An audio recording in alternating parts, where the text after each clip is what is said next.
का समय हो गया। उत्तानपाद ने दरवाजा खटखटाया, सुनीति दरवाजा खोलो।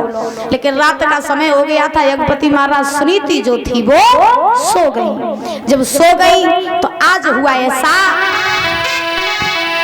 अरे सुख नींद में के सोई गई भैया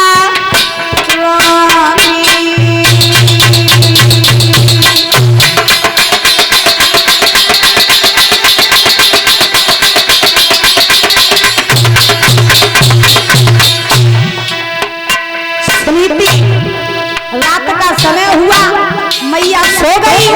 उत्तानपाद दरवाजा खटखटा रहे, सुनीति दरवाजा खोलो। अब उत्तानपाद बोले खोलो तो खोलो ना, नीचे वाली ने सुन ली तो हड्डी को सुरमा बनाए दी। दरवाजा खोलो। अब मैया सो गई, आवाज नहीं सुन पाई और दरवाजा खटखटाया तो मैया की आंख खुली। जो आंख खुली तो सुनीति सोचने लगी, इतनी रात के समय हमारी कुटिया पर कौन आया? हमें ऐसा लगता है कि आज मेरी सौत ने हमें मारने काजे कछु लोगन को भेजो है। लेकिन सुनीति नहीं जानती थी कि द्वार पे मेरे महाराज खड़े। तो जो उत्तानपाद ने दरवाजा खटखटाया, जवाब दिया, खोलो सुनीति, मैं हूँ तुम्हारा महाराज। जो इतने वचन सुने मैया भाग के आई, दरवाजा खोल दिया, सामने अपने महाराज को खड़ा देखा, बड़ी प्रसन्न हुई, खुशी का ठिकाना नहीं रहा। हाथ पकड़ लिया अपने पति का, भीतर ले जाने लगी। और कैसे ले जा रही? अरे सीढ़ियन सीढ़ियन चली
उत्तानपाद बोले, सुनीति कछु खाए काजे हो तो दे दो, बहुत जोर भूख लगी। अब महाराज एक समय वो था कि सुनीति के जब महल में उत्तानपाद आते थे तब मैया सुनीति परीक्षित महाराज सुंदर सा पलंग बिछाती थी, अपने पति को बैठालती थी। और आज समय ऐसा है कि जब महाराज इतने दिनों बाद उसकी कुटिया में आए तो मैया सुनीति ने टूटा खटोला अपने पति के लिए डाल दिया। उत्तानपाद बोले, भूख लगी कछु खाए को होवे तो दे दे। सो मैया सुनीति गई, महाराज भीतर एक जौ की रोटी रखी रहे बासी।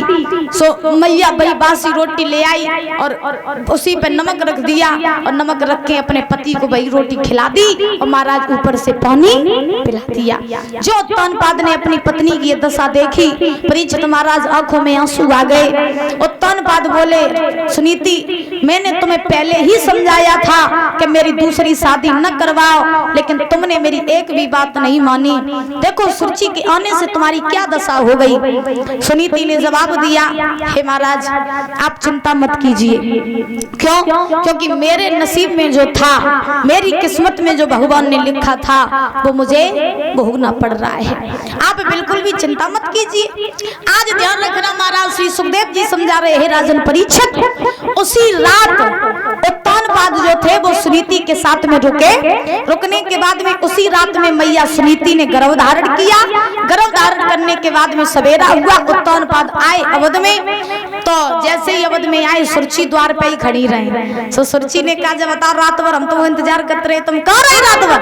हमें पूरा भरोसा है कि तुम मेरी सौत के पास गए थे।